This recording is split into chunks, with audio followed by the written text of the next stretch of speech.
All right, we are live. Welcome to our live Thursday night show. Thank you so much for joining us. It is the hippest trip on YouTube. So thanks for sticking around, you cool cats and you jazz kittens. I've got a pretty hip guest coming on tonight. Some of you guys know UniRock already, but if you don't, prepare to have some fun. Before we really get into that, though, we do have to talk a little shop. And we're going to get down to some stuff here. So before we start, though, take a look at this week's resonance. And you can see that we are pretty high at nights. It's been spiking. And if you notice people acting strange, your friends and family and loved ones and people in chats and comments and stuff, it's the resonance has really been going crazy at nights. So I am going to have to keep an eye on that for y'all. Let's take a look at that, and we'll have to use our cool little meter, right? You know, right? Don't we need to do that when we show this since we made it? We've got this one here. If you hadn't seen our cranky meter, we are still under an orange advisory, little Nelson Mandela. But my friend Captain Waffles has updated this, so I thought maybe you guys would enjoy this. We this is so funny. You changed it over to Morgan Freeman.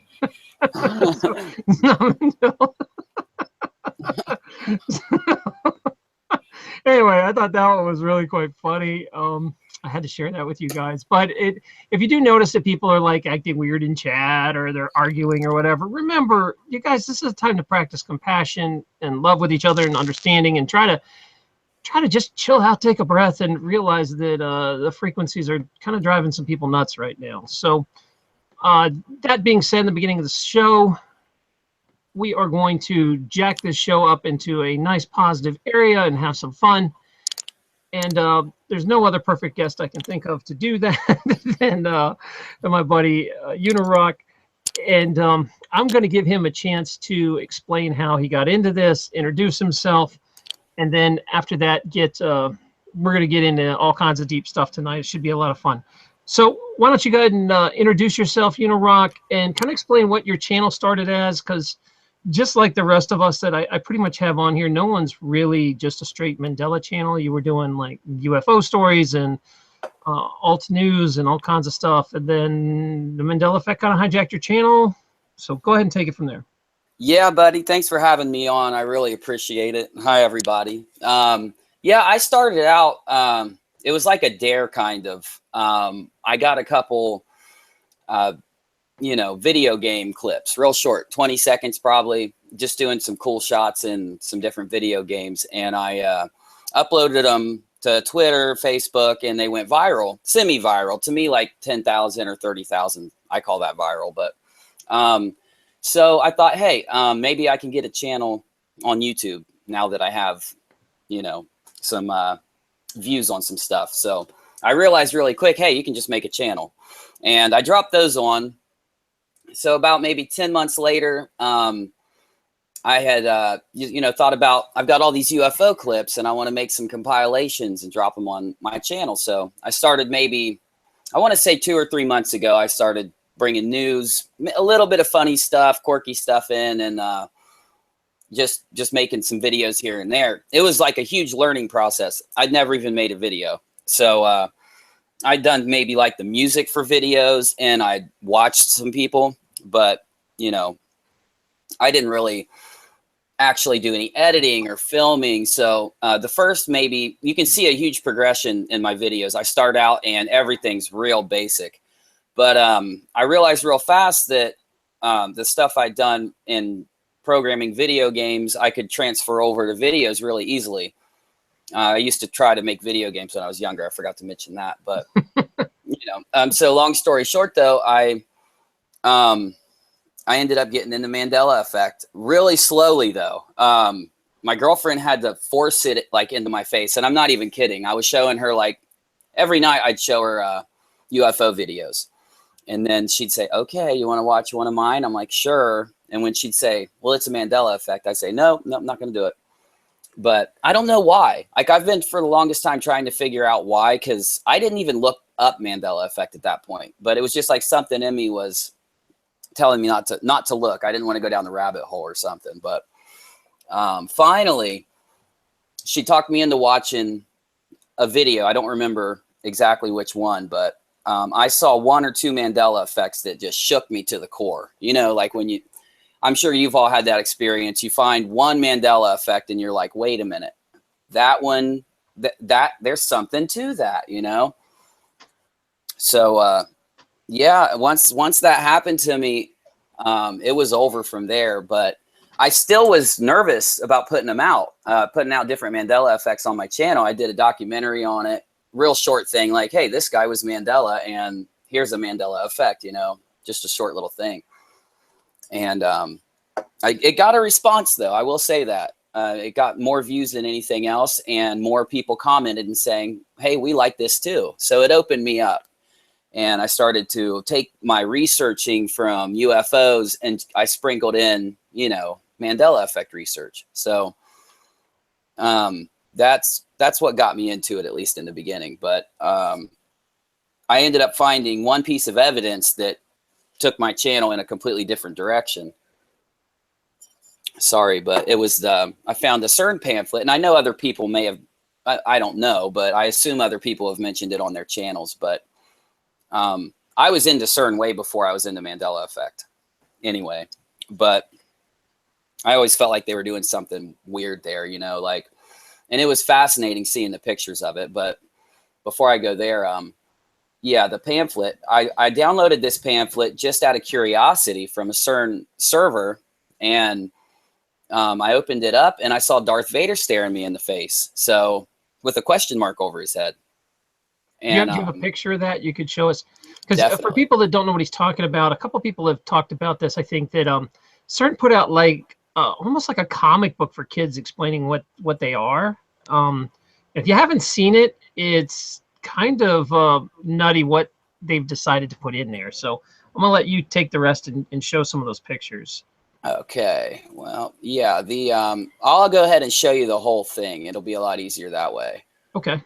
So let me know when it pops up there. Sorry, I'm new at this. No problem. You're locked in now, so go ahead and take it. All right. So I downloaded this, and I actually started recording a video. And I just started scrolling down just like you're seeing right now. And this is a pamphlet called Passport to the Big Bang. And it was handed out with a few other documents of two people who visited Cern. And it was, like you said, directed towards, you know, families, kids, to kind of show them what Cern is, or give a brief explanation. And, you know, when you go down and start looking, it seems perfectly normal, to me at least. And I was reading through the whole thing, and it just is a very loose, basic, kind of quirky, funny little description. You know, they throw a little bit of comedy in there. And I kind of scrolled past right here and popped back, and bam. I saw this Vader, and I'd known from the video I watched with my girlfriend that that Vader was the subject of many Mandela Effect videos and you know, conversations. So I immediately I remember I was sitting in my chair in I call my workspace the studio dungeon, and I was sitting down here, and we watch TV down here a lot while I work, and I looked at Rachel and I was like, look at this. You know, like, this is in a Cern document. And she kind of was like, no way. And I know it's not real huge or anything, but it was so surprising to me, just the sheer fact of it, you know? Yeah, it does seem a little out of place that some reason there is a Darth Vader asking a question on a pamphlet about particle physics. Exactly. You know, thank you. I'm not exactly sure what that's in there for, but go ahead. Yeah, at least I'm not the only one that felt that way, because I feel alone in this pamphlet sometimes. But you scroll down and you see things that could possibly be maybe possible hints at things. I'll go back to it because I want to show you this. The mirror, mirror on the wall Mandela effect. Now, I talked about this through the whole first like 3 minutes or something, and I might be wrong because that video was one of my maybe my 30th video or 20th, and I do at least one a day, if not two. So It was a month ago, if not more. But I show this one, like, yeah, there's actually a mirror on the wall too. And I did the same thing. I'm scrolling down, and then I was like, wait a minute. And I scroll back, and I actually zoomed in just like this in my video because I was looking at her reflection. And I thought about it for a second, and I was like, wait, they added a little nose and a little smile. And, you know, when you make something like this in graphic design, you wouldn't draw it yourself. You know, you may draw the, let's say the left side, the princess, sorry, or evil queen, whatever you want to call her. You draw her yourself if you didn't have a source for it, but you wouldn't draw her on this side. You would just duplicate it with a copy and paste, and then you may add an effect in the middle or just wipe down a blur, and then draw in the mirror. But you definitely wouldn't draw on her nose and on her mouth unless you were trying to be sarcastic or add some little funny quip in there. But no matter how much I've thought about this since I found it, I haven't been able to find a funny way to dress up the evil queen from Snow White that doesn't involve the Mandela effect. You know what I'm saying? Like, again, what's this doing in a pamphlet about particle physics? Exactly. And well, I can don't get it. Why is that even in here? Well, they kind of have it in because of the word beauty right here. Underneath her. Okay. Well, now I won't say that's why they have it in there because I don't think it is why, but so right under it, it's talking about the LHC-B stage, something unsuspected about physics. They are obsessed with beauty. To unravel the mysteries of antimatter, they are hunting for what we call beauty particles. And there are beauty particles. They study them at Cern. I honestly should have looked them up because it's been a while since I've read about beauty particles. I don't want to tell any wrong information. Okay, well, that makes a little more sense. I just thought that was awful random that it would be in there. Well, it is because, you know, why? Now, I get maybe like she's looking in a mirror, but my thing is, okay, how if me or you were to, let's say we work at Cern, okay, and our boss comes down and says, hey, you're in charge of this pamphlet. We want you to, you know, make it family friendly. You may think I'm going to put Disney stuff in, but I know just from my videos, if I try to use anything Disney, it's a big no-no right away. Right. For You'd copyright. have to pay a lot of money for exactly. That. And I'm asking myself when I see this, did they have like a deal with Disney so they could use Vader and the Queen, which when this was made in 13 or 12, and it could have been made as soon as 2007. I don't even know when. I don't think that Disney had bought out. Maybe they did. I don't know when Disney bought Star Wars, but either way, yeah, it's just a little funky. But the whole clown part is what's got me to this day. Because when you dress her up in the mirror and change the way she looks, it's kind of like, hey, you know, maybe they're trying to poke fun. So well, yeah, go ahead and show because it's not the only thing in there. There's some other stuff. So let me jump back. I'm going to try to find where this other part is, but I'll go kind of slow from the top now. But you know, I mean, I kind of see there's different ways that, like, I'm sure if you work at Cern, you know all about the Mandela effect and people bashing on you nonstop. And we're probably, I know if I were to do a pamphlet, I might have some fun and troll people and be like, hey, I'm going to put this stuff in here and get away with this much. So it could be someone just making a pamphlet, poking fun back at us. Exactly. And but it also could be like a nudge and a wink to, hey, man, we're doing all this. So it's kind of one of those, I don't know where it lands, but I just find it surprising that these specific things happen to be, that right here, happen to be in there. So go ahead and take it from there. Sorry. Oh no, you're fine. That's the thing. Right after I made the video, they one of my subscribers said maybe they're, because I'd said these evil scientists, you know, like I was being all funny about it and poking fun back at them in the comments. It's Cern, I mean, and one of my subscribers said, well, what if it's a good scientist and they're just trying to warn us, you know, that they're doing it? And I'm like, hey, that's another train of thought. So, you know, I did actual video on that comment alone. I kind of was like, I need to apologize in case that scientist was being nice and, you know, But then again, I do completely leave the realm because I work in probability. I always say what's more probable. I never say I know this or I know that. So it's completely probable that this was just them making fun of Mandela effects, because it is that a lot of people do that now.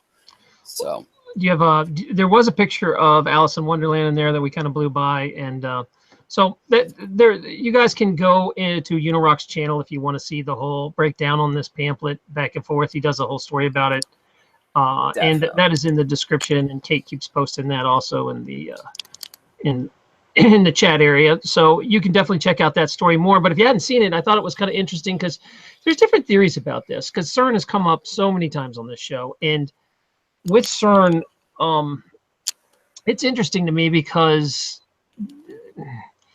it could be bad, could be good. Everybody's got different theories. I mean, like you said, is there someone there purposely doing the Mandela effect as a sign of, hey, everybody wake up, or hey, everybody, is it like a good guy, a Neo in the Matrix that's screwing everything up, you know, that's letting everybody be aware that, you know, hey, your reality can be manipulated? Or is it just blatant, you know, bad guys that are just doing whatever they want to do and testing this stuff? I don't know, man. I mean, could there be a Neo in the Matrix? Is there someone looking out for us over there? What's your opinion?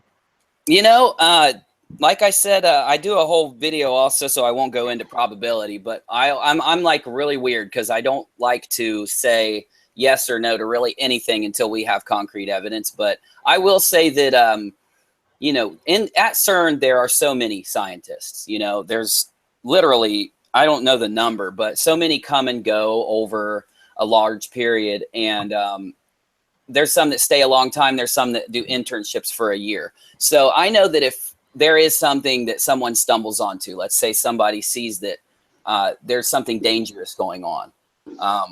I know that one of them, in my opinion, I just because of the sheer numbers would say something. But then again, the problem with CERN is the sheer size, because it's such a big thing. And if let's say CERN is doing something bad to us, you know, or something negative just to the environment, to anything, I really would hope, because of how big it is, that somebody good would end up walking in, you know.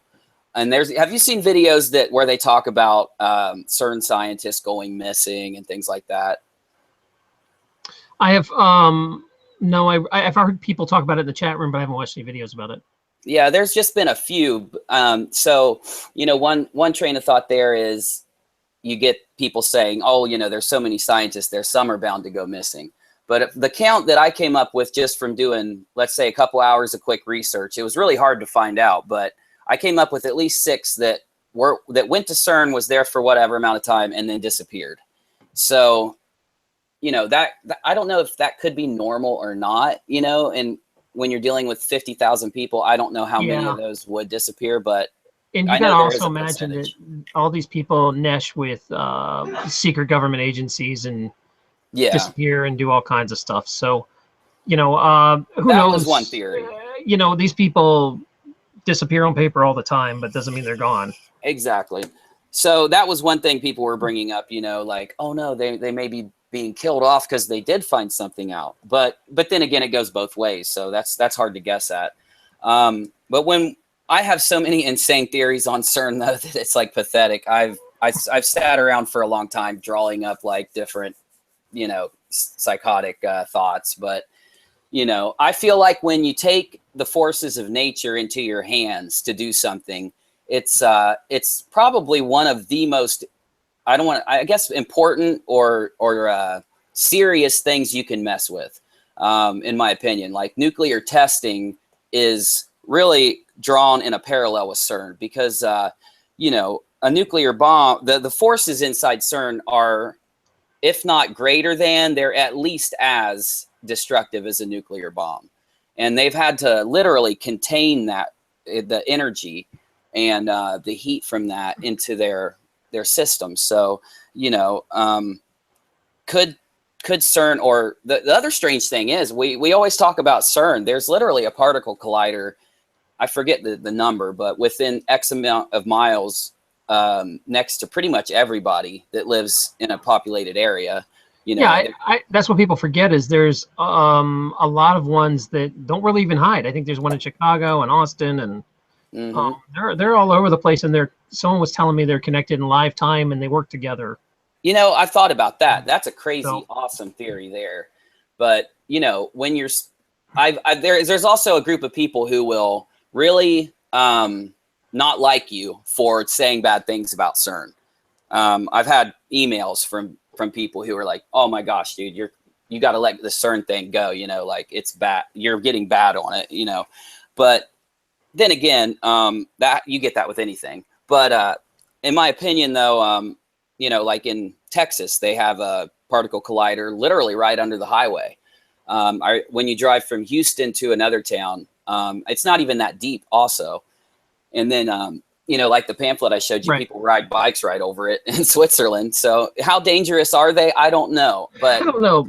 But, on this show, if you watch this show, of course, we'll talk about this stuff, but I always spin it back positive of what can you do if this stuff is real and they're doing bad things? Exactly. Nothing. Can't do anything. All you can really do is try to create your own reality, shift positive, do something in a good way. And we always try to come back to that. So I want people to understand it when we talk about this stuff. Because gosh, CERN comes up almost every show. There's nothing I can really do about CERN besides tell people, hey, they're doing something, good or bad. But that's it. So really, what I can do is try to control my own life in front of me, and that's what we kind of go back to. And that's true. That is true. But I do think you had a really interesting story about the Voynich manuscript. Oh, yeah, and definitely. For you guys that don't know what the Voynich manuscript is, it is a book that has never been deciphered. They've tried like heck to break the code on this thing. It was they did so much research and theories, and they had theories that Francis Bacon wrote it, and they had theories that Da Vinci wrote it, and theories that maybe it came from a whole nother reality because it's got writing nobody can break. It's a very, very fascinating topic. Some people said it was just completely made up to try to sell a book, but it's extremely detailed, and it's one of the coolest books ever found, I think. I mean, looking at it, the pictures of it is something about, to do with medicine. And they finally figured out that they carbon dated the pages, and it was something that was written, I think, in the 11 or 1200s, if I remember my history right. Somewhere around there. So they basically debunked every theory out there, that it was written way earlier than Da Vinci and Francis Bacon and all that. So it's a fascinating thing, but you took it a little step further. So let's talk about that and show people what you found in your video. Okay. All right. So the Voynich manuscript, in my opinion, I think it's very telling, and it's worth a look by everybody. Mostly because I'd completely given up on CERN for a while. And I was moving on with videos, but I got an email, and he said, look, you need to look at this and then think about CERN. So I took his advice, and first off, I want to show you some pictures of it. I'm bringing it up right now, but I'll tell you what happened while it loads here. Yeah, so I got the email. I opened it up, and in the beginning part of it, it just looks like art with a lot of strange writing. And I think there's another article that just came out, I want to say 2 months ago. It might have been a little bit earlier than that. But they actually deciphered a very small part of it. And they wrote it was a scientific study, not just an article. So that is significant. But they said that in their opinion, that the Voynich manuscript is written in a readable way.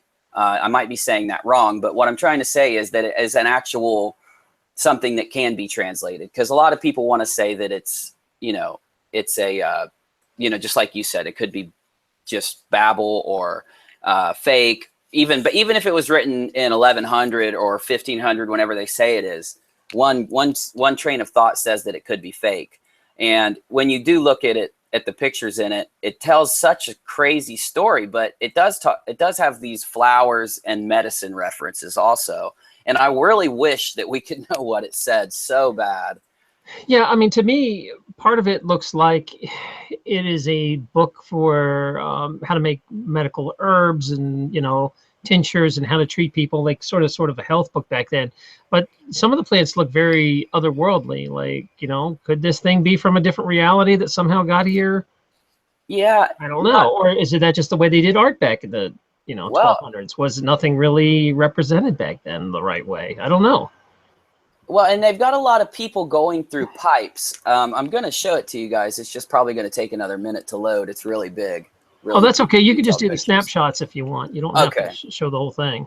Okay. But yeah, so I'm loaded. Okay, let me do a screen share here real quick. I apologize, guys. I'm learning this stuff. But yeah, so one thing it does is shows definite portals. And I know that sounds crazy, but and not in the way you'd think. It shows people going through pipes.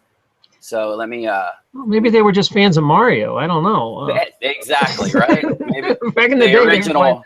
they were playing some Mario. I do have a picture too I could probably help you out with for a minute. Yeah, it's right. I've got it right there, I think. But yeah, the original Mario Party, huh? You know. Let's see if I can screen share one of these for you. To I've got it up right here. Okay. Oh, you got it. Okay.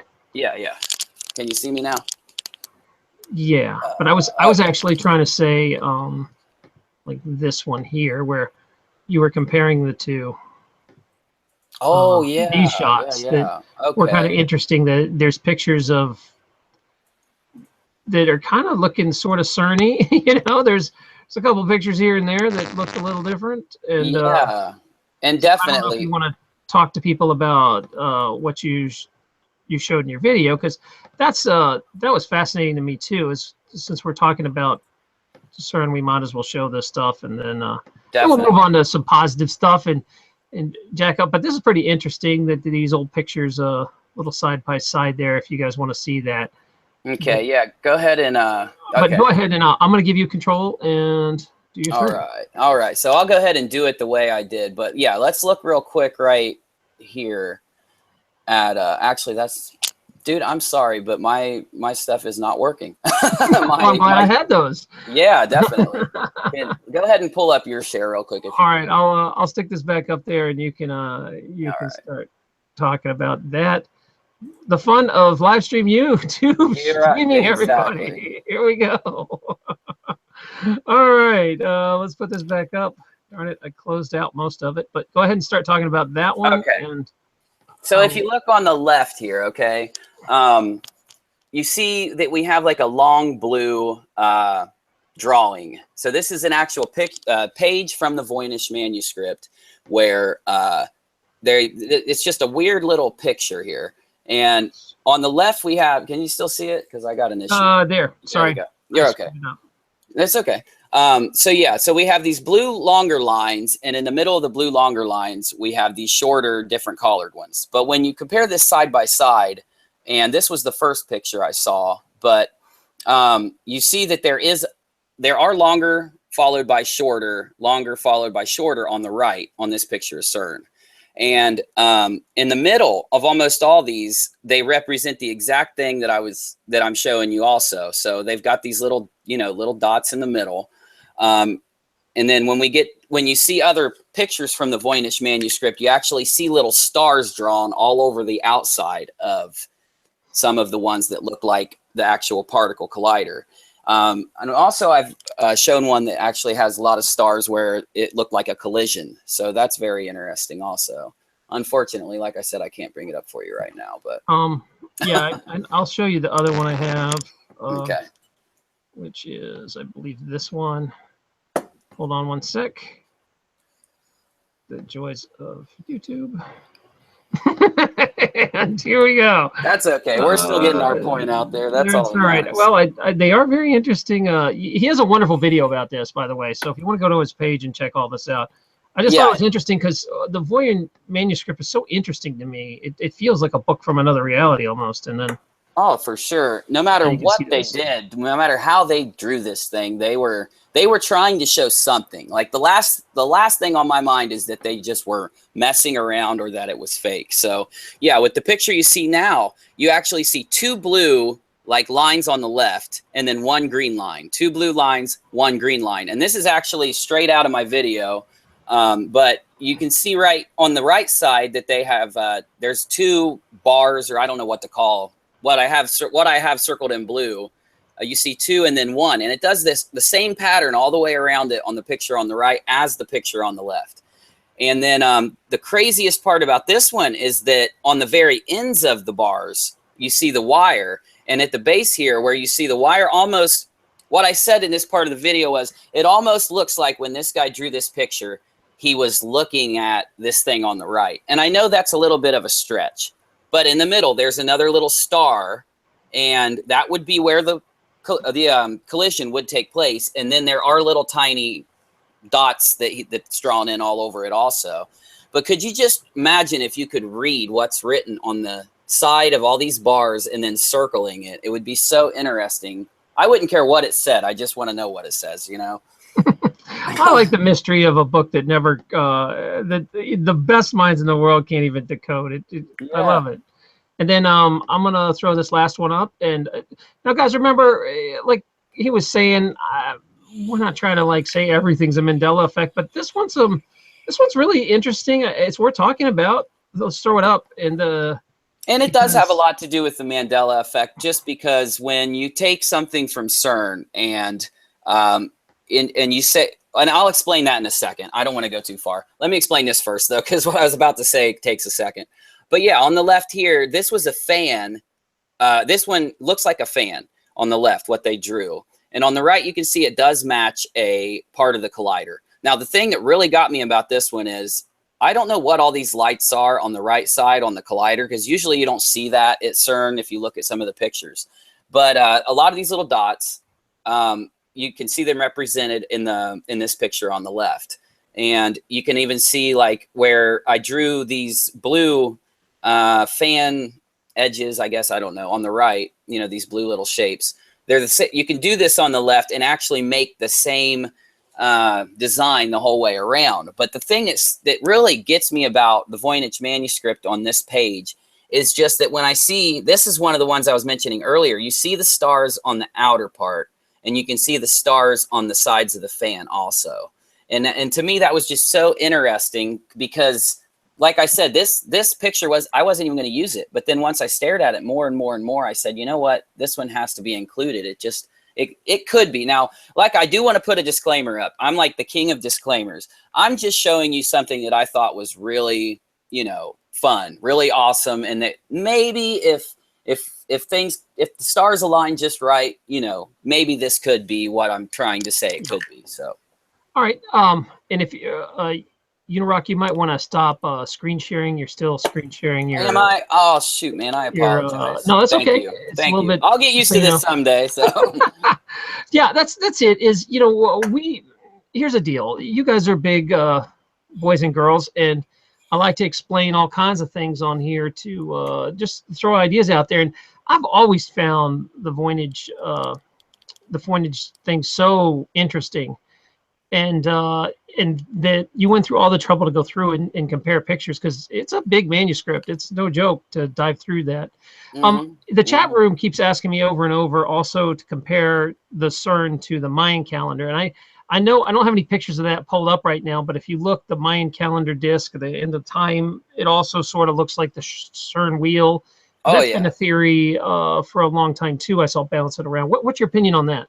You know, I find similarities in a lot of the ancient things. You know, I look at on my page or on my channel, I don't just keep to one topic, and it turns some people off of what I do, but I keep my mind open for all possibilities. I study all ancient texts. I look at all things like that. So I've studied the Mayan religion, their writings, their hieroglyphs, and their inscriptions a lot. And I am oftentimes stuck at night thinking about how similar, just like the Voynich manuscript, how you can draw so many similarities.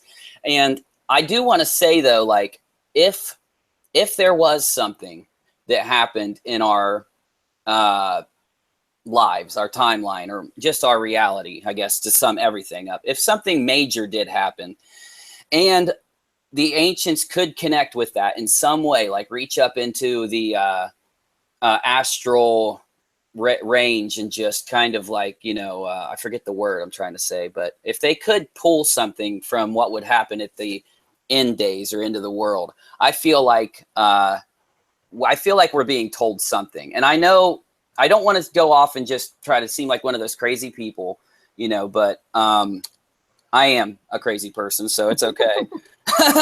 You know that, but I do think that there are so many similarities amongst all ancient. There's even some Egyptian similarities that are so striking. I've been working on trying to pull them together into something, but I got distracted a little with some stuff. So sometime I will come out with that. But oh yeah, and I don't know if once you you might get a chance, check out my Egyptian video, because it's so crazy. For a long time, and I don't want to go off topic, but so it'll just take 2 seconds. But for a long time, people were trying to tell me that the Egyptians were worshiping the sun, and that they drew sun rays in their stuff. So I was looking into that, but I didn't see that. And you see little hands on the end of every ray of sun that they try to tell you are rays in the Egyptian, I guess, religions also. So you eventually, once you look at all this stuff long enough, you tie it all. It does tie together, is what I think. And when you also take, you know, the way the insane thing is, you know, in South America and in South Africa, I wouldn't think they would have communicated that much, but you can draw so many similarities from their buildings and everything else. Why wouldn't it be a possibility that they would be trying to tell us something, and it could be similar between those religions, you know? So my mind often goes there a lot. I don't mean to ramble. Sorry. Oh, that's no problem. Go ahead. This show is all about rambling. Hey. I ramble for 4 hours, so it's fine. All right, just making sure. You know, a lot of your show focused around UFOs, and we've talked about it a little bit here and there on the show, but not a huge amount. I would say most of the viewers here believe in them, or have even had some personal experiences with them. You've had a channel for a while about UFOs. What's your opinion on them? Are they good? Are they bad? Are they misunderstood what they're doing? Do they have something to do with the Mandela Effect? Give me your spin for a few minutes. Okay, well, I will tell you that they most definitely, in my opinion now, do have something to do with the Mandela Effect, because I think everything that we've just talked about, including a lot of other paranormal things, are all tied together. So I have like a theory of, I wouldn't say a theory of everything, but just a theory that links everything.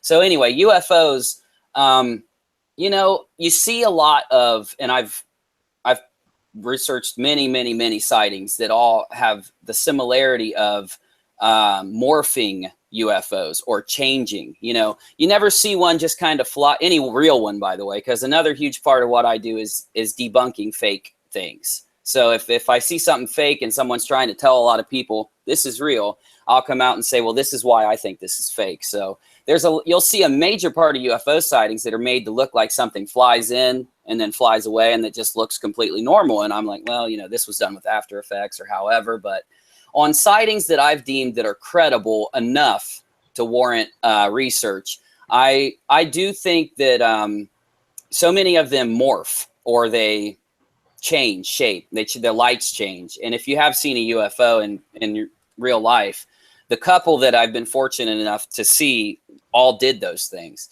And I feel like that the reason you see them shape change or morph is because I almost think that they're not coming from another planet. That's almost a given.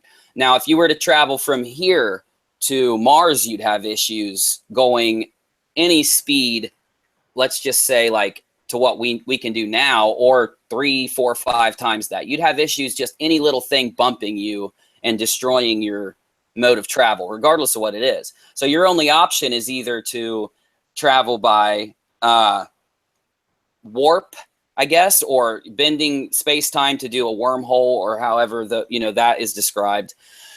Or there is another option, and that is that UFOs are from another plane or another dimension.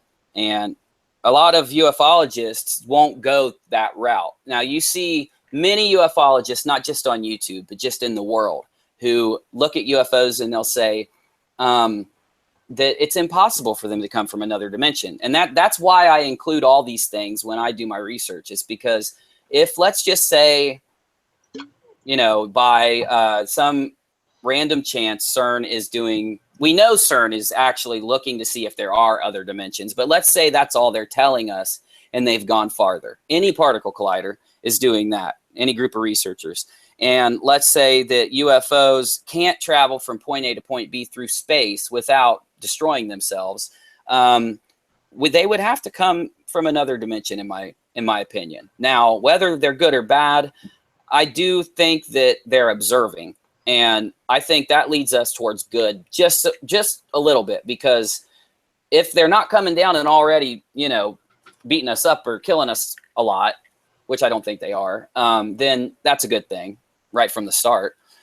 But I do feel with the sightings that I've seen, think that UFOs are struggling to either come into or stay in our. Everybody give some money to Mr. Lupo. Mr. Lupo. What is that? I'm sorry. Everybody give money to Mr. Michael. Lupo. Mr. Lupo. What the heck is that? It's Michael Jerome. Okay, I'll keep going though while you figure that out. Yep. But those things happen, man. It's live. So you know, but like I was saying, I think UFOs are trying to breach our, let's just say, veil. I use the word veil a lot because, you know, in appearances, it just seems like UFOs and in really any paranormal thing that people claim to have video of, it all looks as if there is something holding it back. Now, let's just say there are what YouTube wants us to believe, or what all these other people want us to believe, that there's just all these UFO sightings all the time, and they look so fantastic as they do, but they're not coming down and saying hello, and they're not attacking us and blowing us up, you know. In the long run, what we see of them now shows us that at least they're not as evil as it's so far. So, you know, but I will say that there is just a tiniest bit of evidence that that there really are just something strange in our skies. Whether it's now UFO also is taken too many times to say alien, and you know, we don't know what could be behind it. But I have heard interesting theories. My channel has opened my mind so much because I meet so many cool people like you and your followers and stuff, and many people have said that UFOs could just be someone was really trying to convince me that they were projections of some kind. And at first I didn't want to look into that. It was kind of like everything that I hear that I say, oh, I'm going to let that go. It ends up being a really good thing to think about. So I gave it a little thought, and what is it possible for holograms to be projected into the sky? You know, is that something that we could do in the future or can do now? And I want to delve into that a little more. Now, I'm not saying that that's what I think or anything like that. I just want to find out more about that. So, you know, you got to love UFOs though, right? It's a lot. It's yeah, I mean, you could talk, we probably need to have an entire show about that, because I have never seen UFO stuff before. That was pretty interesting. As far as like in real life, I've never seen a UFO, but I know so many people that have, and I believe them. And man, I mean, they could go all over the place on that. So there's let's talk about that. Alt Portal had a question about dimension jumping using a candle and a mirror. Okay. That maybe CERN, the CERN picture mirror is a tribute to that. I don't know if you know anything about that, a candle and a mirror. I do remember there was a Dolores Cannon thing that that she did that, where she talked about when she was really into the Nostradamus stuff. She was talking about how when she would do these ways to get in touch with Nostradamus, that he was always using a candle and a mirror to see stuff. So maybe that's what he's talking about. So if you guys can take a look at that, I mean,